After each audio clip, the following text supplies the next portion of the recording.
Welcome back to my channel.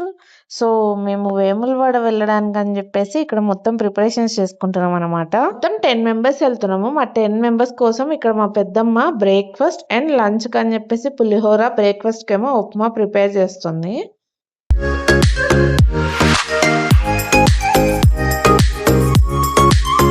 So ఇక్కడ నేను ఏం చేస్తున్నా అంటే వేములవాడలో నైట్కి ప్రిపేర్ చేసుకోవడానికి అండ్ నెక్స్ట్ డే మేము వంటలు వండుకోవడానికి పొలంలోకి అంతా లగేజ్ చదువుతున్నాను అనమాట.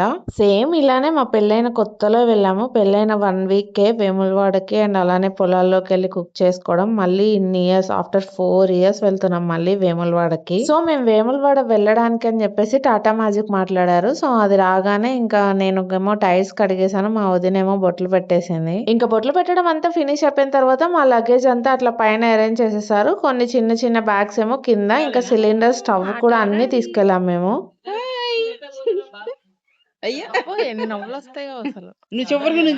సో మేము ఇంకా స్టార్ట్ అయ్యే ముందు మా ఆయన ఇలా కొబ్బరికాయ కొట్టేసి ఇంకా నమస్కారం చేసుకున్నారు సేఫ్ గా వెళ్ళి రావడానికి.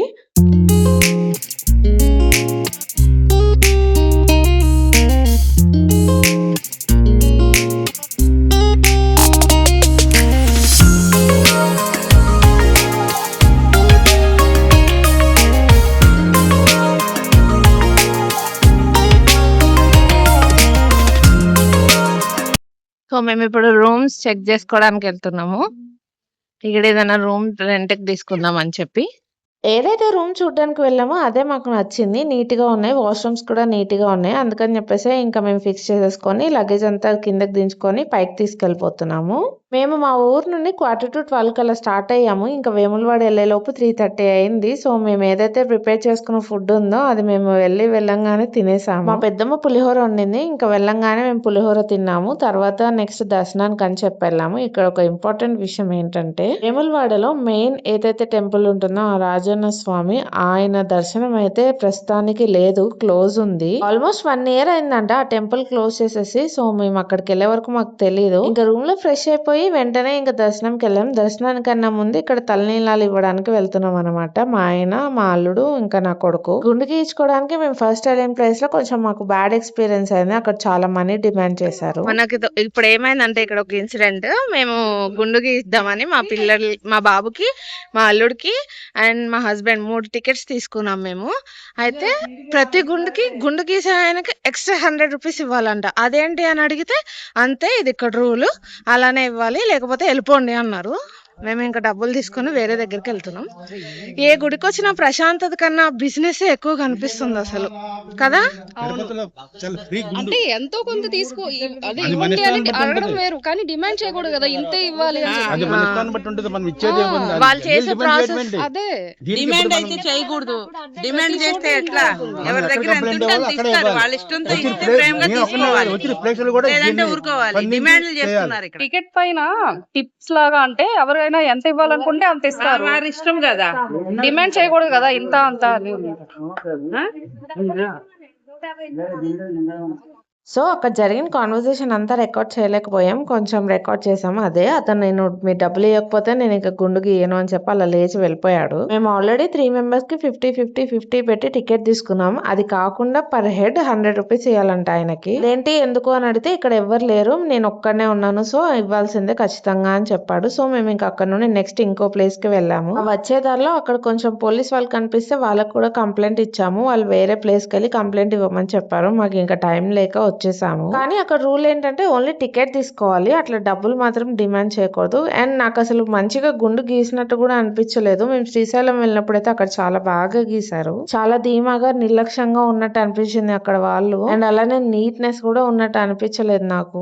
ఇంకా అదంతా అయిపోయి మా వాళ్ళు స్నానాలు అయి కంప్లీట్ చేసుకున్న తర్వాత మేము లోపలికి దర్శనానికి వెళ్ళాం. వెళ్లే ముందు ఆవుల్ని ఇట్లా కోడెలు అంటారు. సో దర్శనానికన్నా ముందు ఫస్ట్ ఇక్కడ నందీశ్వరుని తీసుకుంటారు అనమాట. ఇట్లా తీసుకొని ప్రదక్షిణ చేస్తారు. నా పెళ్ళైన కొత్తలో నాకు ఇవేమీ తెలియక నేనైతే అలా చూస్తూ ఉండిపోయేదాన్ని. అసలు ఏంటి ప్రాసెస్ అంతా? కోడెలు అని అంటే నేనేంటి కోడెలు అనుకున్నా. అక్కడ నందీశ్వరుని కోడెలు అంటారంట. ఇంకా మెయిన్ ఆ వేములవాడ రాజన్న స్వామి దర్శనం లేదు, ఆ గుడి మూసేసి ఉంది. సో మేము ఇంకా పక్కనే ఉన్న భీమేశ్వర స్వామి దర్శనం చేసుకున్నాం. ఇంకా పక్కనే ఇలాగ ఒక కొత్తగా గుడి కూడా కడుతున్నారు, లోపల వేములవాడ స్వామి గుడి కూడా కడుతున్నారు, అదైతే క్లోజ్ ఉంది. ఇంకా మేము రూమ్ కి వచ్చేసిన తర్వాత మా అత్తయ్య బోనం ప్రిపేర్ చేశారు. ఇట్లా ఒక బోనం పెట్టుకొని మళ్ళీ బద్దిపోచమ్మ తల్లికి బోనం సమర్పించడానికి వెళ్తున్నాం అనమాట. మేము ఆ తల్లి బొద్దిపోచమ్మ తల్లి దర్శనానికి వెళ్ళినప్పుడు అమ్మవారి ఫేస్ కొంచెం స్మైలీగా ఉంది, అది కూడా ఒక సైడ్ కి స్మైల్ చేస్తున్నట్టు అనిపించింది. మేము అక్కడ అదే డిస్కషన్ చేస్తుంటే పంతులు గారు ఆపి మరి మాకు అది చెప్పారు. అమ్మవారి ఫేస్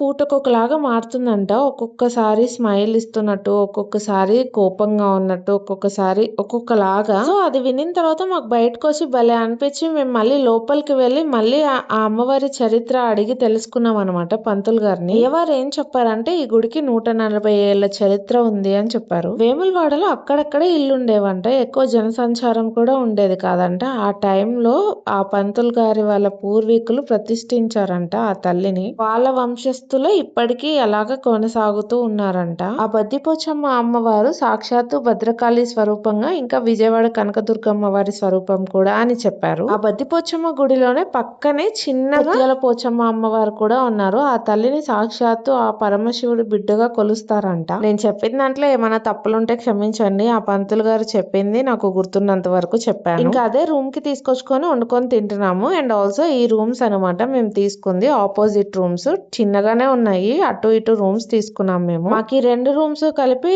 1200 పడింది అనమాట. ఇంకా మెయిన్ ఎంట్రన్స్ లో మేము తీసుకెళ్లిన స్టవ్, సిలిండర్, మీరు అనుకోవచ్చు గుడికి వెళ్ళారు నాన్ వెజ్ వండుకొని తింటున్నారు అని చెప్పి, బట్ అక్కడ ప్రాసెస్ అదనమాట. శివయ్యని దర్శనం చేసుకున్న తర్వాత మళ్ళీ బద్దిపోచమ్మ దర్శనం చేసుకొని ఆ తల్లికి నాన్ వెజ్ ఏదో ఒకటి ఎవరి స్థాయికి తగ్గట్టుగా వాళ్ళు బలిస్తారు. సో ఆ రోజు వాళ్ళు దాన్నే వండుకొని తింటారనమాట. ఇక్కడ మా పెద్దమ్మ వంట చేస్తుంది, ఇంకా మేము పక్కన కూర్చొని ముచ్చట్లు పెట్టాము. సో ఇదే మా వేములవాడలో డే 1 వ్లాగ్. నెక్స్ట్ డే వచ్చేసి కొండగట్టుకు వెళ్ళాము, అది నెక్స్ట్ పార్ట్ లో పెడతాను. అంతవరకు నా ఛానల్ ని సబ్స్క్రైబ్ చేసి లైక్ చేయండి.